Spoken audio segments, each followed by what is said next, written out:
What would you do if someone took everything from you? Your home, your memories, your sense of self. This is my story of loss, revenge, and the unexpected price of winning back what was mine.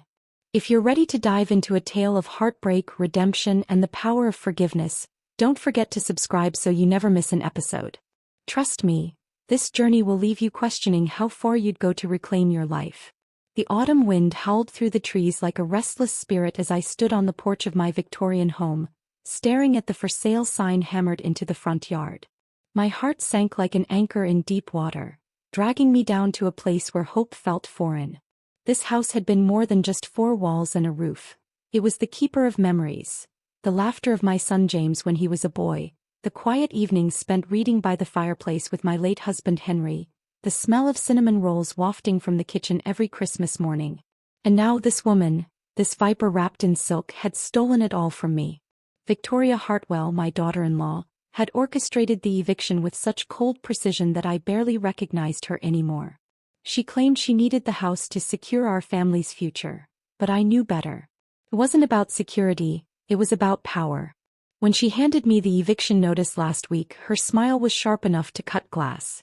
"It's nothing personal, Eleanor," she'd said, her voice dripping with false sympathy. "Nothing personal? How could ripping someone from their roots ever be impersonal?" That night, I packed my bags in silence, feeling like a ghost leaving behind the ruins of its own life.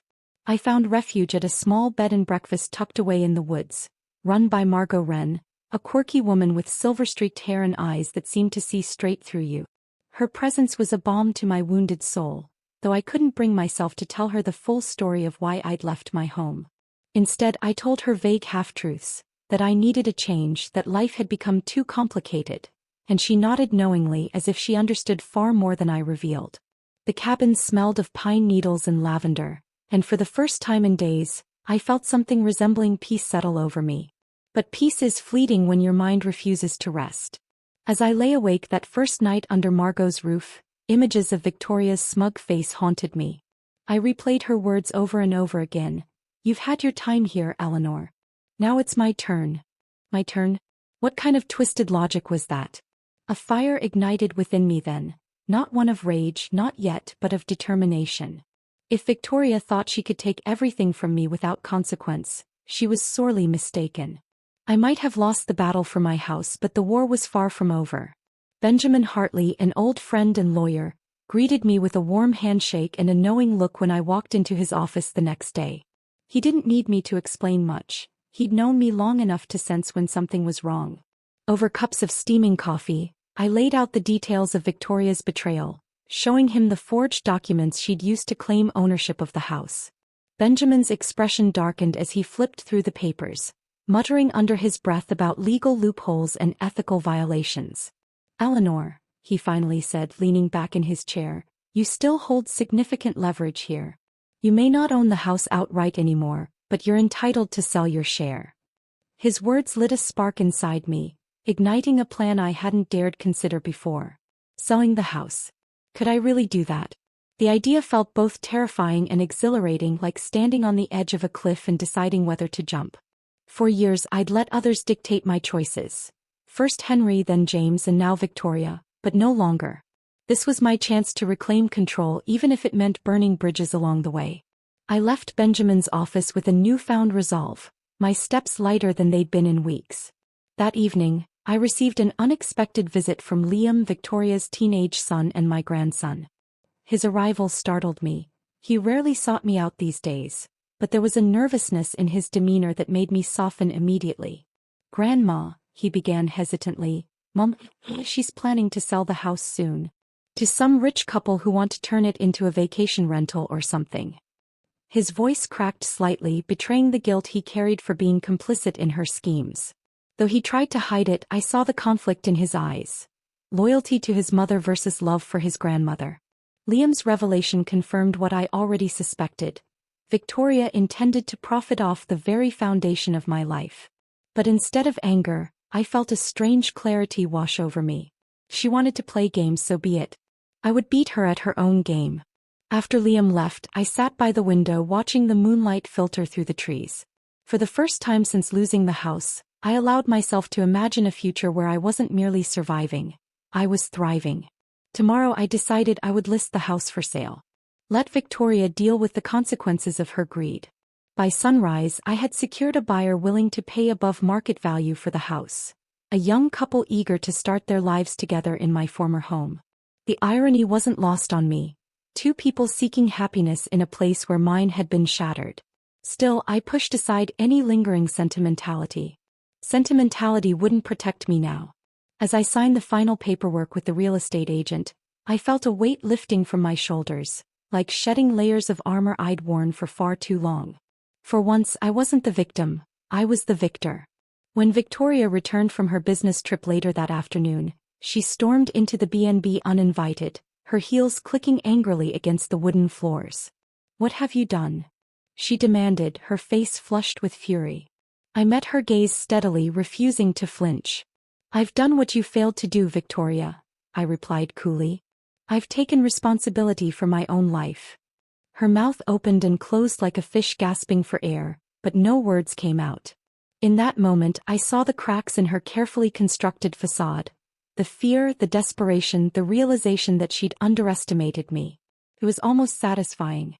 The tension between us reached a boiling point during a disastrous family dinner a few nights later. Victoria arrived late, clearly expecting to intimidate me into submission, but I was prepared. Surrounded by neighbors and friends who supported me, I watched as she tried to spin her lies, accusing me of betrayal and selfishness. Her voice trembled with emotion, but I remained calm, letting her words bounce off me like raindrops on a window pane. When she finished her tirade, I leaned forward slightly and delivered my coup de grace. "You should have thought twice before stealing my home, Victoria. Karma has a way of catching up." Her reaction was priceless. A mix of shock, humiliation, and barely concealed panic. Around the table, murmurs of disapproval rippled through the crowd. Even Liam, seated quietly beside her, avoided meeting her eyes. For the first time in months, I felt truly alive, like a phoenix rising from the ashes of my old life. Yet beneath the triumph, a tiny voice whispered in the back of my mind, "Was revenge worth the cost?" The days following the dinner felt like a storm settling into an uneasy calm. Victoria's attempts to halt the sale of the house were frantic but futile, her desperation leaking through every phone call and email she sent to lawyers and real estate agents. I watched from afar, feeling both satisfaction and a strange emptiness. It was as though I'd won a battle but lost something intangible along the way, perhaps a piece of my own humanity. Margot noticed the shift in me one evening as we sat by the fire, knitting needles clicking softly in her hands. "You've done what you needed to do, Eleanor," she said gently, her voice carrying the weight of wisdom earned through years of living. "But don't let vengeance consume you. There's a difference between justice and bitterness." Her words lingered in my mind long after she'd gone to bed. Was I becoming consumed? The thought unsettled me, yet I couldn't deny the thrill of seeing Victoria unravel. She began avoiding public gatherings, her once immaculate appearance slipping as stress took its toll. Neighbors whispered behind closed doors, their sympathy for me growing while their respect for her dwindled. Still, there was no joy in watching someone fall apart, not even someone who had wronged me so deeply. It was Liam who unwittingly uncovered the truth about James's will, a revelation that would change everything. He came to visit me one rainy afternoon, clutching a folder of papers he'd found hidden in Victoria's desk. His hands trembled as he handed them to me, his face pale with shock. "I didn't know, Grandma," he stammered. "I swear I didn't." Inside the folder were drafts of letters exchanged between Victoria and a lawyer, detailing how she had pressured James during his final months to leave everything solely to her. My son, my beloved James, had wanted to divide his assets equally between his wife and me, but Victoria had twisted his intentions to suit her own greed. Tears blurred my vision as I read the documents, each word cutting deeper than the last. How could she have done this? To him, to me, to our family. The betrayal went beyond taking the house. It was a desecration of trust, of love. Anger surged within me, hot and fierce, like molten lava bubbling beneath the earth's surface. This wasn't just about me anymore. It was about honoring James's memory, about ensuring that his wishes weren't erased by Victoria's selfishness. I made a silent vow then, she wouldn't get away with this. Not entirely. Armed with the evidence Liam had provided, I confronted Victoria privately. We met at a cafe downtown, seated in a corner booth where prying eyes couldn't see us. She looked haggard, her usual polished demeanor replaced by raw anxiety. When I slid the folder across the table, her face drained of color. For a moment she said nothing, her fingers trembling as they traced the edges of the papers. Then, in a voice barely above a whisper, she asked, "What do you want?" "I want justice," I replied, my tone icy but controlled. "Half of the profits from the house sale go to charity, local organizations supporting widows and single mothers. And if you try to fight me on this, I'll make sure everyone knows exactly what kind of person you are." Her jaw tightened, defiance flickering in her eyes, but she knew she had no choice. With a defeated nod, she agreed to my terms. As I walked away from the cafe, rain drizzling onto the pavement, I felt a sense of vindication, but also a hollow ache. Had I crossed a line I couldn't uncross? The day of the closing arrived, gray skies matching the somber mood hanging over the neighborhood. Movers packed up the furniture, wrapping cherished heirlooms in protective cloths before loading them into trucks. Each item carried a fragment of my past, a reminder of moments I could never reclaim. Victoria stood on the sidelines, arms crossed tightly over her chest, her expression unreadable. She didn't speak to me, nor did I offer any words to her. There was nothing left to say. As the movers drove away, I lingered for a moment longer, staring at the empty shell of my former home. The grand oak tree in the front yard swayed gently in the breeze, its branches reaching skyward like outstretched arms. A pang of sadness struck me then, not for the loss of the house, but for the loss of innocence, of trust, of the life I'd built here. Turning away, I climbed into my car and drove toward the lakeside cabin, leaving behind ghosts I hoped I'd never have to face again. The lakeside cabin was more than just a retreat. It was a sanctuary. Nestled amidst towering pines and overlooking a shimmering expanse of water, it offered solace in ways I hadn't anticipated.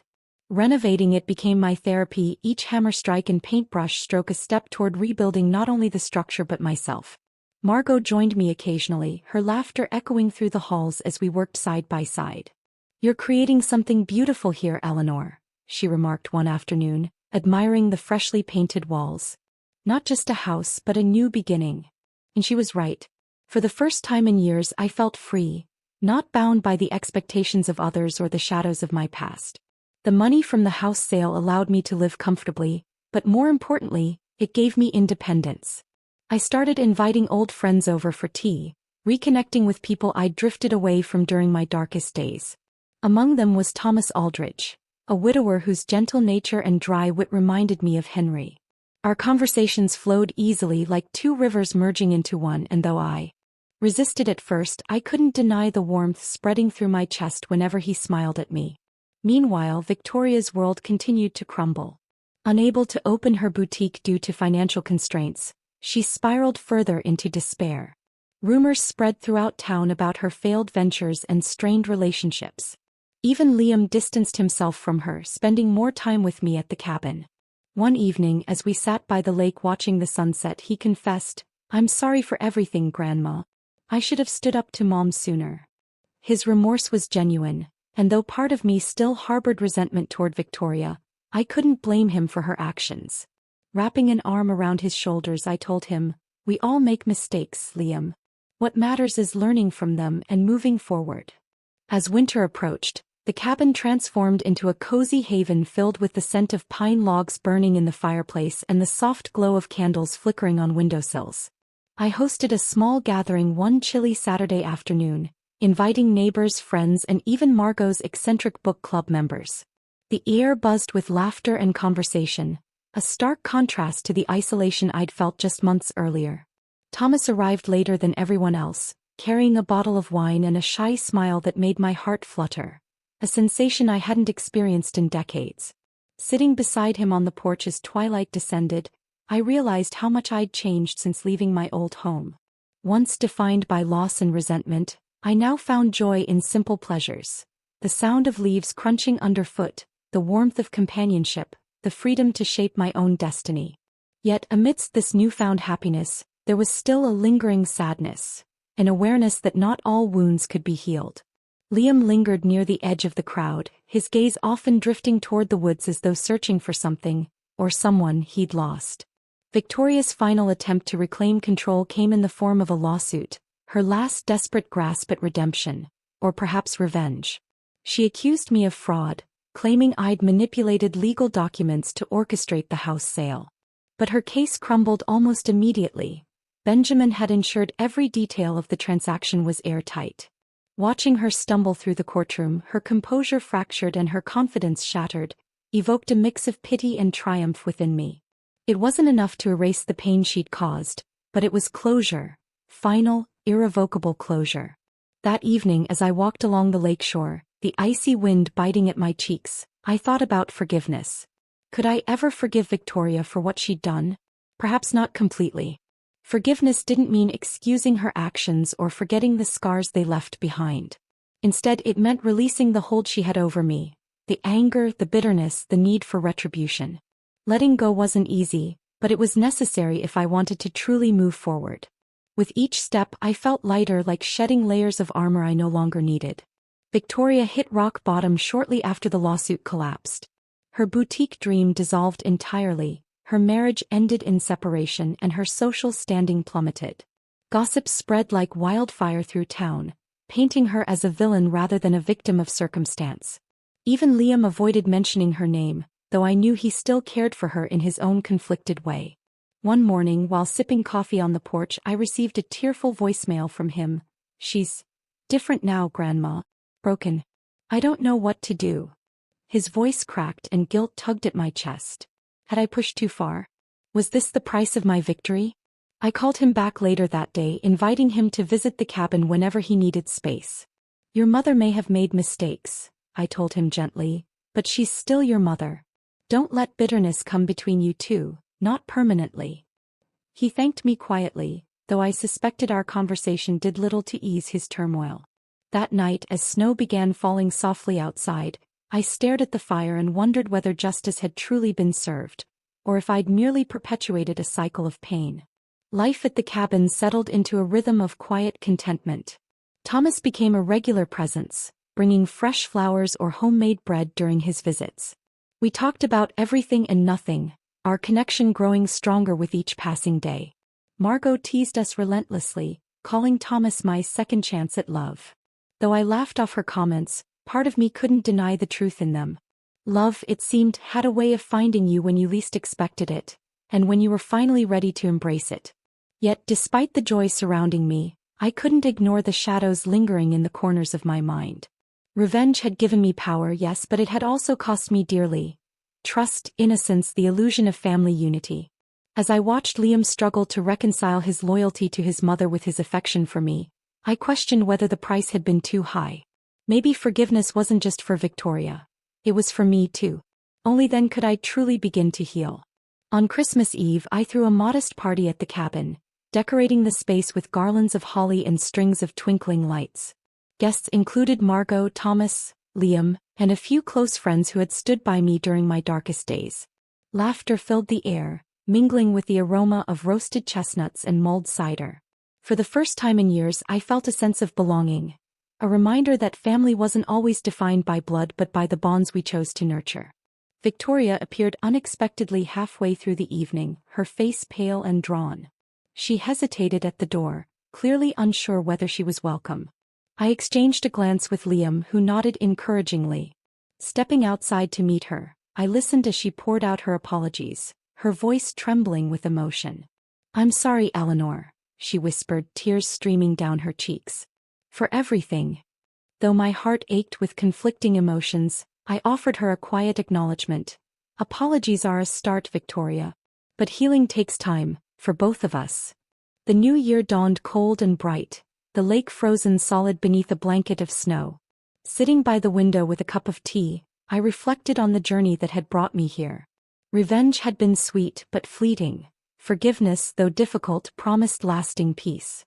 I wrote letters to those who had shaped my story: Victoria, Liam, Margot, Thomas, pouring my thoughts onto paper in hopes of finding clarity.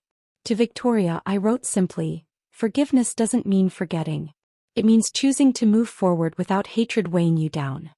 Later that evening, as Thomas read aloud from a novel by the fire, I glanced around the room, feeling an overwhelming sense of gratitude. Life had tested me, broken me, and rebuilt me in ways I never imagined possible. And those scars remained, they served as reminders of resilience, that even in the face of betrayal and loss, it was possible to find light in the darkness. Closing my eyes, I leaned back in my chair, letting the warmth of the moment envelop me like a comforting embrace. In the final scene, I sit alone by the fireplace, turning the pages of a photo album. Each picture tells a story. Henry smiling beside me at our wedding, James building sandcastles at the beach, Liam blowing out birthday candles as a child. The memories are bittersweet, tinged with both joy and sorrow. Yet as I pause on a faded photograph of James, I feel a profound sense of peace. He would have understood my choices, even the flawed ones. After all, life is messy, complicated, and imperfect. But it's also beautiful, full of second chances and unexpected grace. The camera pans to the mantel, where a framed quote rests among cherished mementos. Revenge may bring satisfaction, but forgiveness brings freedom. Snow begins to fall outside, blanketing the world in white as the screen fades to black. The story ends not with resolution but with hope, a reminder that healing is a journey, not a destination. The days following Christmas felt quieter, almost sacred in their stillness.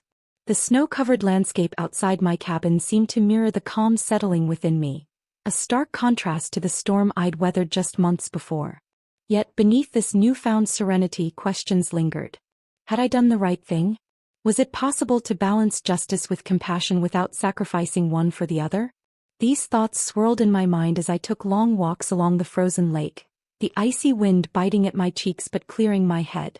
One afternoon, while sorting through old boxes in the attic of the cabin, I stumbled upon a letter Henry had written years ago, a note he'd tucked away for me to find after his passing.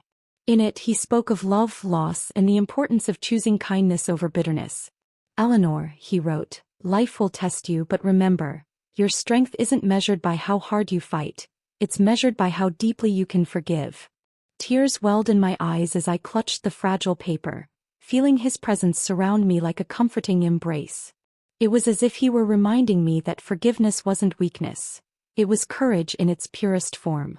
Liam visited again a week later, bringing with him a small potted plant, a symbol of new beginnings.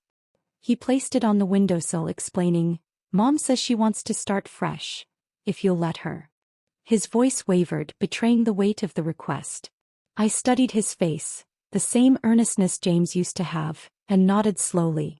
"We all deserve a second chance, Liam," I said softly. "But healing takes time. Tell her we'll take it one step at a time." He left soon after, carrying a sense of cautious optimism that reminded me of springtime thaw, slow, uncertain, but inevitable. That evening as I watered the plant, I thought about Victoria. Could I truly forgive her? Perhaps not fully, not yet. But I realized that forgiveness wasn't about absolving her of guilt. It was about freeing myself from the chains of resentment. Every act of revenge, every moment of triumph, had been tinged with sorrow because they kept me tethered to the past. Only by letting go could I step fully into the future. A future filled with possibilities I hadn't dared to dream of. February arrived with a promise of renewal, the first hints of sunlight breaking through the gray winter skies. I spent my mornings writing letters, to Victoria, to Liam, to Margot, to Thomas, each one a reflection of where I'd been and where I hoped to go. To Victoria I wrote, "You may never understand why I did what I did, and perhaps that's okay. What matters is that we both move forward, not as enemies but as two people who share a complicated history. If you seek redemption, start by rebuilding the bridges you've burned. Start with Liam." To Liam I expressed pride and hope. "You've shown incredible strength, my dear boy. Don't let anyone dim your light. Family is messy, imperfect, and sometimes painful, but it's also beautiful. Hold on to that beauty." And to Thomas I poured out my gratitude. "You came into my life when I least expected it, and you've given me more than I ever thought possible.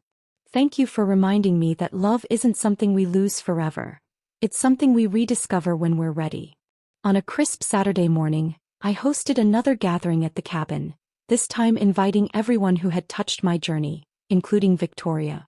She arrived hesitantly, her hands trembling as she handed me a bouquet of wildflowers. "Thank you for letting me come," she murmured, avoiding eye contact. I simply nodded, offering her a seat near the fire. The atmosphere was tense at first, But as conversations unfolded and laughter bubbled up, the ice began to melt, not completely but enough to plant seeds of reconciliation. Margot played the piano in the corner, filling the room with music that seemed to weave us together like threads in a tapestry. Even Victoria joined in, singing softly alongside Margot's melodies. Watching her, I saw glimpses of the woman she might have been before greed and ambition clouded her judgment. Forgiveness didn't mean forgetting, but it did mean acknowledging the humanity in others, even those who had wronged us. As the sun dipped below the horizon, casting the sky in hues of orange and pink, I found myself sitting alone on the porch, wrapped in a blanket and sipping hot cocoa. The world felt vast yet intimate, full of endless possibilities and quiet certainties. Thomas joined me moments later, handing me a mug of tea. "Penny for your thoughts?" he asked with a gentle smile. I chuckled, shaking my head. "Just thinking about how far I've come," I replied. "And how much farther there is to go." In that moment I realized that life wasn't about reaching a destination. It was about embracing the journey. Revenge had given me power, but forgiveness gave me peace. Love had returned to me in unexpected ways, teaching me that even the deepest wounds could heal with time and care. As snowflakes began to fall gently around us, I leaned into Thomas's warmth, feeling an overwhelming sense of gratitude for the life I'd lived, the lessons I'd learned, and the future waiting to unfold. The screen fades to black, leaving behind the faint sound of crackling embers and the distant echo of laughter. A single line appears on the screen: "Forgiveness doesn't erase the past, it illuminates the path forward."